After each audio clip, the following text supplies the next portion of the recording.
A'udzubillahi minasyaitonirrajim. Bismillahirrahmanirrahim. Assalamualaikum warahmatullahi wabarakatuh.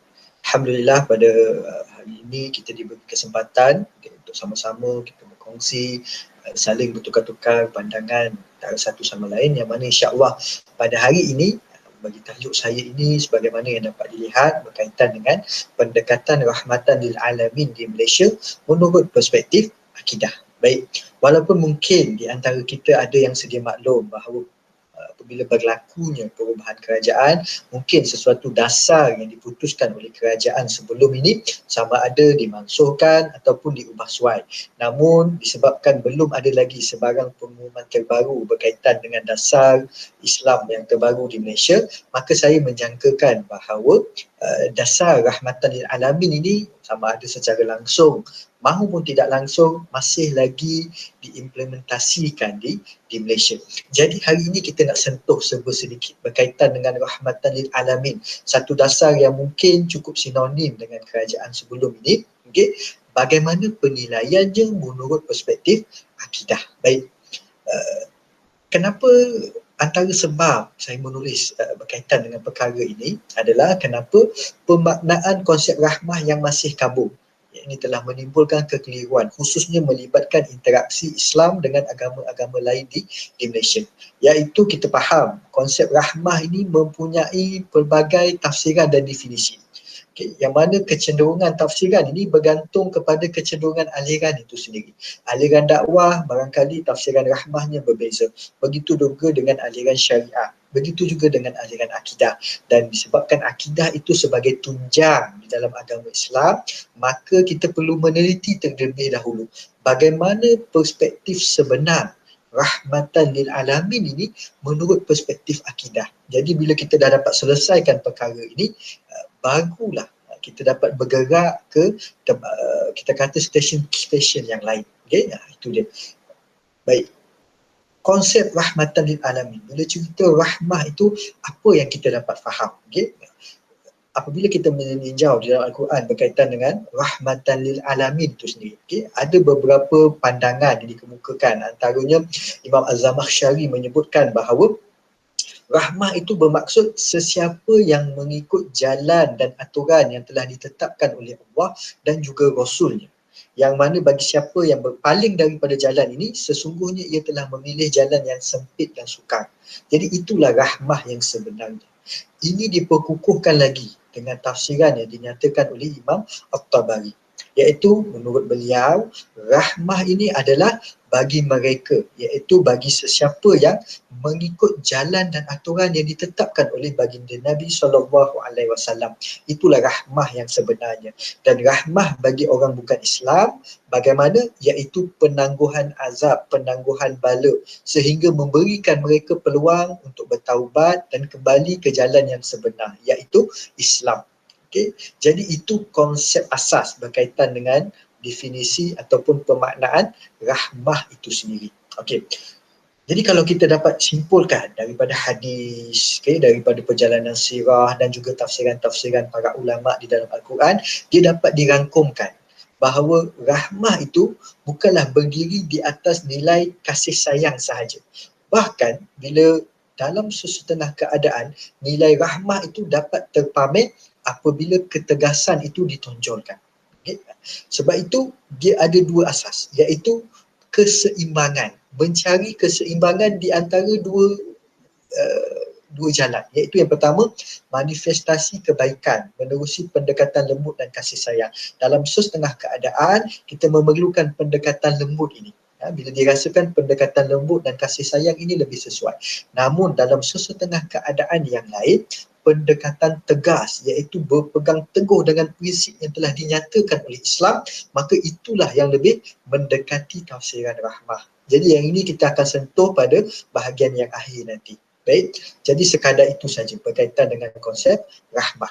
Jadi sebelum kita pergi kepada penilaian rahmah menurut perspektif akidah, mungkin sesuai untuk kita sentuh. Jadi bila kita kata pendekatan rahmatan lil alamin di Malaysia, sesuai untuk kita lihat sendiri bagaimana sebenarnya realiti interaksi sosial yang berlaku di Malaysia. Baik, dia ada tiga nilai asas, iaitu peruntukan perlembagaan. Okey, peruntukan perlembagaan ini dia berkait rapat dengan konteks sosial yang telah dibina sejak zaman awal kemerdekaan.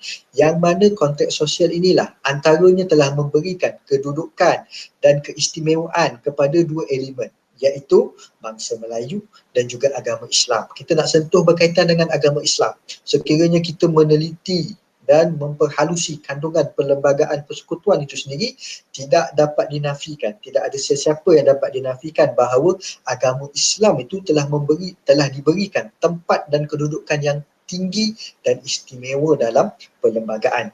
Jadi ia sangat bertepatan, apa yang diperuntukkan dalam perlembagaan itu sangat bertepatan dengan konsep rahmah yang kita sebut sebentar tadi. Okey, jadi bila kita kata dalam perlembagaan telah memberikan kedudukan yang tinggi terhadap Islam, ia tidak menafikan kedudukan dan hak yang wajar diterima oleh kaum dan penganut agama lain.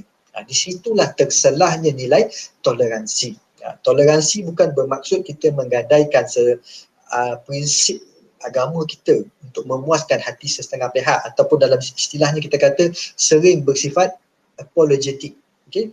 Terlalu rasa bersalah apabila kita nak mempertahankan agama kita. Tak, memang benda itu disentuh dan diperuntukkan dalam perlembagaan, tetapi dalam masa yang sama kita menghormati dan meraihkan hak yang turut diberikan kepada bangsa dan penganut agama yang lain. Di situlah manifestasinya. Baik, okey, kita masuk kepada bahagian yang terakhir, rahmatan lil alamin menurut perspektif akidah. Apabila kita dapat rumuskan secara dasarnya, bila kita kata rahmatan lil alamin menurut perspektif akidah ni, dia ada 4 tunjang. Yang pertama adalah pengukuhan akidah dan syariat. Jadi bila kita kata nilai sebagai akidah itu, okay, bila kita kata nilai dari sudut akidah itu, kita kena jelas. Akidah seseorang tidak boleh dijual beli dan ditolak langsung. Jadi kena kukuh dengan pegangan agama. Apa saja yang disentuh, okay, prinsip-prinsip asas dalam agama, yang halal, yang haram, apa yang boleh bertoleransi, apa yang tak boleh, kita kena jelas tentang perkara itu. Jangan dengan mudahnya kita mempergunakan konsep rahmah ini untuk terbabas ataupun terlalu bebas dalam interaksi ini, terutamanya membabitkan interaksi dengan agama-agama lain. Jadi kita kena ada stand kita sendiri. Okay? Yang kedua, tegas dengan dosa dan maksiat. Jangan sehingga mempergunakan jenama rahmah ini untuk kita seolah-olah bermudah-mudah dan redha dengan dosa dan maksiat yang jelas ditentang dalam agama kita. Begitu juga LGBT, okay? Pergaulan bebas, konsert-konsert, minuman arak dan sebagainya yang jelas dilarang dalam Islam, kita kena bertegas dengan konsep itu. Jangan terlalu cenderung. Tetapi bila kita kata konsep demokrasi itu, yang mana ramai orang melihat suara majoriti itu mampu memberi tampuk kekuasaan kepada dia, sehingga akhirnya mereka mengejar suara majoriti, walaupun majoriti itu terbabas daripada landasan yang sebenar. Tetapi bila kita kata konsep rahmah ni, yang halal itu halal, jelas, dan yang haram itu jelas. Jangan sesekali mencampur adukkan. Okay? Seterusnya, toleransi berprinsip. Okay? Bila Islam dah sediakan garis panduan yang jelas, bukan bermakna kita tidak boleh langsung berinteraksi dengan penganut agama lain. Okay? Tetapi ada batasan-batasan yang perlu dipatuhi. Kita tidak bersifat terlalu ifrat dan juga terlalu tafrid, tetapi kita wasatiyah di pertengahan. Okay? Kita tetap berinteraksi, namun dalam masa yang sama kita masih menjaga kepribadian dan identiti kita sebagai orang Islam. Dan yang terakhir sekali adalah seruan hidayah. Okay? Setiap peluang yang kita ada, perlulah kita manfaatkan dengan sebaiknya untuk menyampaikan hidayah dan panduan kepada orang lain. Okay? Sebabnya kita kata untuk menyampaikan hidayah ni bukan semata-mata dalam perkara yang besar. Bagaimana konsep yang disebutkan di dalam Al-Quran itu, bil hikmah, bil mau'izatil hasanah, wajadilhum billati hiya ahsan. Okay. Dengan kebijaksanaan, dengan nasihat dan akhlak yang baik, juga dengan perdebatan yang mendatangkan manfaat.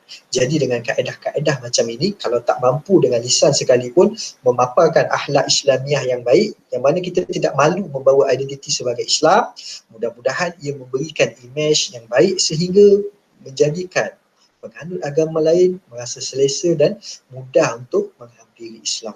Baik, jadi itu kesimpulannya menurut akidah.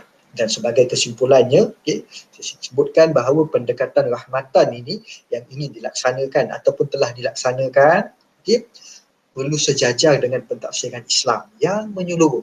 Okay? Kita memahami Islam tetapi kita juga tidak menafikan konteks berbilang etnik di Malaysia ini, berbilang etnik dan agama. Jadi kita mematuhi konsep Islam sebagaimana yang telah diberikan keistimewaan di dalam Perlembagaan Persekutuan, yang mana kedudukan Islam dan Perlembagaan Persekutuan ini saling tidak bercanggah satu sama lain. Jadi kita hanya menuntut peruntukan yang memang telah diberikan kepada agama kita, yang mana nantinya dengan kita menonjolkan dan mendaulatkan nilai Islam ini, nilai rahmah itu akan lebih terzahir kepada semua. Baik, jadi saya rasa mungkin cukup sekadar itu saja. Moga-moga sesi pembentangan ini memberikan manfaat kepada kita. Sekian, wabillahi taufiq wal hidayah. Wassalamualaikum warahmatullahi wabarakatuh.